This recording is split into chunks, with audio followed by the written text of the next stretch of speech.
Hi and welcome to Moonlight Mysteries. My name is Samiksha Kapoor.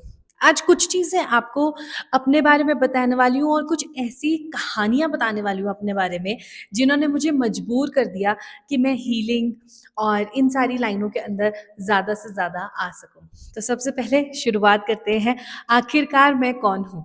मेरा नाम समीक्षा कपूर है और मैं अमृतसर से आती हूँ और वहाँ पे पली बड़ी हूँ। मेरा घर वहाँ पर है। ऑलमोस्ट 25 साल वहाँ पर रही हूँ and then I got married and shifted to Shimla. Shimla में शिफ्ट हो गई, शादी हो गई एंड समहाउ अब यहाँ पर बैठकर सारी चीज़ें करती हूँ। बट इससे हीलिंग का क्या लेना देना, कैसे ये मेरी ज़िंदगी में आई, कैसे ये सब कुछ हुआ, उसके बारे में आपको कुछ बताने वाली हूँ। जब मैं 9th स्टैंडर्ड में थी ना, तो कुछ ऐसे एनर्जी फील होती थी। तब मुझे पता नहीं था कि ये एनर्जी आखिरकार होती क्या है, कैसे इन सारी चीज़ों के बारे में काम किया जाता है, how things are working, aura क्या होता है, एनर्जी फील्ड क्या होती है, रेकी क्या होती है, ये सब कुछ इसके बारे में मुझे पता नहीं था। आई मेट अ फ्रेंड और मेरी उस फ्रेंड ने बोला कि तुझे पता है, एग्जाम्स के अंदर ना तुम अपने मार्क्स भी अच्छे कर सकते हो और तुम अपने टेस्ट अच्छे से याद कर सकते हो। तो मैंने बोला ये कैसे होता है यार, ये तो मुझे बताया ही नहीं किसी ने। तो समहाउ उसको मिलने के दौरान मुझे थोड़ा थोड़ा पता लगा कि आखिरकार ये क्या होता है। अब ये सारी चीज़ों से एक चीज़ तो बहुत ही अच्छी थी कि मेरी इंट्यूशन बड़ी अच्छी थी और तब ना हमें नंबर्स के बारे में कुछ नहीं पता होता था, लेकिन घर वाले बोलते थे जो ये बोलती है ना सच हो जाता है। पहले पुराने ज़माने के लोग ऐसे बोलते थे ना, काली ज़ुबान है इसकी भाई, काली ज़ुबान वाले लोगों की चीज़ें हमेशा सच हो जाती हैं। आपके साथ भी ऐसा होता है क्या? काली ज़ुबान होती है आपकी, बहुत लोग बोलते हैं। इसका मतलब ये है कि आपकी इंट्यूशन पावर बहुत अच्छी है, यानी कि आपकी गट फीलिंग बहुत अच्छी है। अब इन सब चीज़ों के दौरान हुआ क्या कि +1 के अंदर मुझे एक फ्रेंड मिली, उसने मुझे रेकी के बारे में बताया कि रेकी क्या होती है। हीलिंग होती है, हैंड्स के थ्रू करी जाती है, आप किसी भी चीज़ को एनर्जाइज़ कर सकते हो, आप किसी भी चीज़ को ठीक कर सकते हो, आप अपने काम सँवार सकते हो, बहुत सारी चीज़ें कर सकते हो। So me and my mom decided कि हम लोग रेकी सीखेंगे। I was just 17 years old. 16-17 साल की उम्र से मैं ये हीलिंग करती आ रही हूँ। So that was the first time जब मैंने रेकी करना सीखा, मेडिटेशन करना सीखा। मेडिटेशन कैसे करते हैं, कहाँ जाते हैं, एंड अमृतसर के एक छोटे से शहर के अंदर जहाँ पर बहुत सारे मेडिटेशन सेंटर्स थे, बहुत अच्छे-अच्छे लेवल के गुरुज़ थे, जिनसे मैंने ये चीज़ें सीखी एंड इट वाज़ ब्यूटीफुल। और मेरा इंटरेस्ट इन सब चीज़ों में चलता गया। देखो बोलने में तो मैं अच्छी थी ही, तभी तो आपके सामने बैठी हूँ यहाँ पे बातें करने के लिए। लेकिन उससे क्या हुआ कि बहुत साल बीच में एक बहुत टफ फेज़ भी निकला, जॉब आ गई, कॉलेज आ गए। So I started working in a renowned company, एक रेडियो कंपनी में काम करना शुरू किया और आरजेइंग का सफ़र शुरू किया। आरजे 5 साल उस कंपनी को दिए एंड खूब नाम कमाया, खूब बातें करी, खूब सबके साथ बातचीत करी, लोगों के इंटरव्यूज़ लिए, रोज़ सुबह मॉर्निंग शो करती थी मैं अमृतसर के अंदर एंड बीच में ना कहीं इन सब चीज़ों से जुड़ाव बहुत ज़्यादा था। इंट्यूशन पावर अच्छी थी, रात को सपने आते थे, चीज़ें बहुत जल्दी सच होने लग जाती थी और मुझे ऐसा लगता था कि क्या हो रहा है? So I started consulting people. Covid आने वाला था 2019 के अंदर, एक न्यूमरोलॉजी के बारे में पढ़ा। I started learning about it. 2019 के एंड में ऑलमोस्ट मैंने टैरो सीखना शुरू किया। कोविड हिट हो गया 2020 में। जॉब के साथ साथ मैंने टैरो सीखना शुरू किया, मैंने न्यूमरोलॉजी पढ़नी शुरू करी विद ग्रेट मेंटोर्स।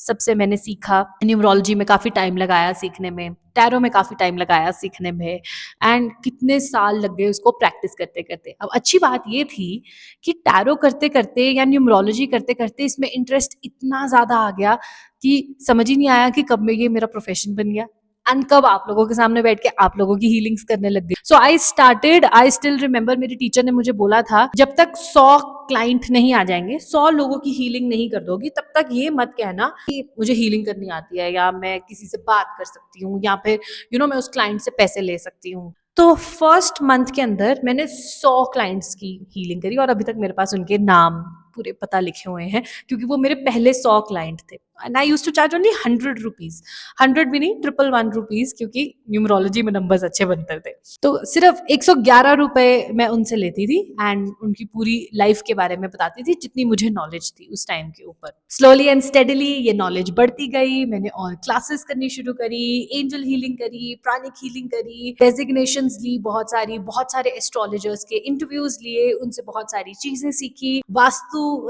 सीखा, कलर्स सीखे, थेरेपी सीखी, साइकोलॉजी में जॉन हॉपकिंस यूनिवर्सिटी से डिप्लोमा किया, and so on and so on. थोड़ी थोड़ी चीजें करने के बाद बहुत सारी चीजें समझ आई। सबसे पहली चीज जो मुझे समझ आई ना, वो ये समझ आई है कि एक इंसान अगर आपके पास आता है एज अ हीलर, तो वो सिर्फ और सिर्फ इसलिए आता है क्योंकि वो कोई सुनने वाला नहीं है, उसको आपसे बात करनी है। और दूसरी जो सबसे बड़ी चीज मैंने वो सीखी, वो ये है कि इस मार्केट के अंदर ना बहुत डर है। This market operates on fear. Pandit ने डरा दिया, कितने साल हो गए हमने अपनी मम्मी को, अपनी दादी को, अपनी नानी को, सबको बस यही सुनते देखा, पंडित जी ने बोला है कि ऐसे करोगे तो ये हो जाएगा, ये इसका तो कभी भला ही नहीं होएगा। एंड वी जस्ट फील कि हमारी जो नर्व्स हैं वो सारे पंडित पकड़ लेते हैं। कैसे पकड़ लेते थे वो पंडित? क्योंकि ये एक मार्केट है ऐसी जहां पे फियर पे हर इंसान ऑपरेट करता है कि तुम ऐसे नहीं करोगे तो तुम्हारे साथ ऐसा हो जाएगा, तुम्हारे को ये दान करना है, तुम्हारे को ये ऐसे करना है। तो अपनी एस्ट्रोलॉजी लाइन के अंदर ना एक चीज मैंने जरूर सीखी कि मैं किसी को भी डराऊंगी नहीं, किसी को भी धमकाऊंगी नहीं, किसी को भी डराऊंगी नहीं, ये करोगे तो ये हो जाएगा। And almost 5 to 6 years into this field, इतना तो मेरे क्लाइंट्स जरूर बोल सकते हैं कि मैं किसी को डराती नहीं हूँ, पर हाँ डांट जरूर देती हूँ। और कल ना किसी ने एक बहुत अच्छी बात बोली थी मुझे कि 2 मिनट की डांट ना बहुत अच्छी लगती है दैन उन एस्ट्रोलॉजर्स या उन लोगों के पास जाकर सुनना जो 1 घंटा मीठी मीठी मस्की बातें करते हैं, लेकिन आपको रिजल्ट्स नहीं मिलते हैं आपकी लाइफ के अंदर। ये रिजल्ट्स लेने काफी ज्यादा इंपॉर्टेंट होते हैं एंड उनके लिए कर्म करना उससे भी ज्यादा इंपॉर्टेंट है। बहुत सारे एक्सपीरियंसेस हुए लाइफ के अंदर, बहुत सारी चीजें हुई जहाँ पे बातें अपने आप पता लग जाती थी, होने से पहले ही पता लग जाती थी। ऐसे ऐसे ड्रीम्स आते थे, ऐसी ऐसी चीजें हो जाती थी लाइफ के अंदर जहाँ पे ऐसा लगता था कि लाइन शायद मेरे लिए ही बनी है। And I was so good in counselling people. मुझे ऐसा लगता था यार मैं शुरू से काउंसलिंग ही करती आ रही हूँ लोगों को, उनको समझाती ही आ रही हूँ। टैरो करते काफी साल हो गए। टैरो के अंदर बहुत ज्यादा चीजें सीखी, बहुत ज्यादा चीजें करी। अब अगर कोई मुझे बोलता है ना कि मुझे रेट करना है एस्ट्रोलॉजी को कि कौन सी चीज ज्यादा एक्यूरेट है, तो मैं हमेशा इस ऑर्डर में रेट करती हूँ कि एस्ट्रोलॉजी जो वास्ट नॉलेज है उसको मैं 70% एक्यूरेसी पे देती हूँ, न्यूमरोलॉजी को मैं 80% एक्यूरेसी पे देती हूँ, एंड टैरो को मैं 95% एक्यूरेसी पे देती हूँ, क्योंकि टैरो आपको 95% एक्यूरेट चीजें बताता है ना। अगर आपने कभी नहीं कराया है तो आप जरूर कराइए, एक बारी आपको गाइडेंस जरूर लेनी चाहिए किसी ना किसी से, जिसको भी आप जानते हैं। मुझसे लेनी है तो ऑलवेज अवेलेबल, पर अगर आपको और कोई भी जानता है तो आप उससे भी जरूर लीजिए। ये था मेरे बारे में, मेरी छोटी सी लाइफ। अब मैं मैरिड हूँ, मेरी एक छोटी सी बेटी है एंड मैं शिमला में रहती हूँ। यहाँ पर बैठ के बहुत सारे लोगों को पढ़ाती हूँ, बहुत सारे लोगों की रीडिंग्स करती हूँ, हीलिंग्स करती हूँ, जो कि अवेलेबल है वर्ल्ड वाइड। आप सेशंस बुक कर सकते हैं, ले सकते हैं मेरे साथ, एंड जो भी एक्सपीरियंसेस हैं वो आपके साथ धीरे धीरे शेयर जरूर करूंगी। कुछ क्लाइंट की स्टोरीज हैं मेरे पास, कुछ ऐसी स्टोरीज हैं जहाँ पे क्लाइंट्स बहुत ज्यादा फंसे हुए थे एंड उनको कैसे उन चीजों से बाहर निकाला। सारी चीजें मैं आपके साथ आने वाली वीडियोस में जरूर शेयर करूंगी। थैंक यू सो मच मेरे साथ जुड़ने के लिए and thank you for being a part of this astrology family. Moonlight mysteries को अगर आपने अभी तक सब्सक्राइब नहीं किया है तो जरूर सब्सक्राइब करेगा। आपकी इस लाइक और सब्सक्राइब की वजह से मुझे और बहुत ज्यादा मोटिवेशन मिलेगी आपको और भी इंटरेस्टिंग कहानियां सुनाने की। मिलती हूँ अगली वीडियो में। Bye bye.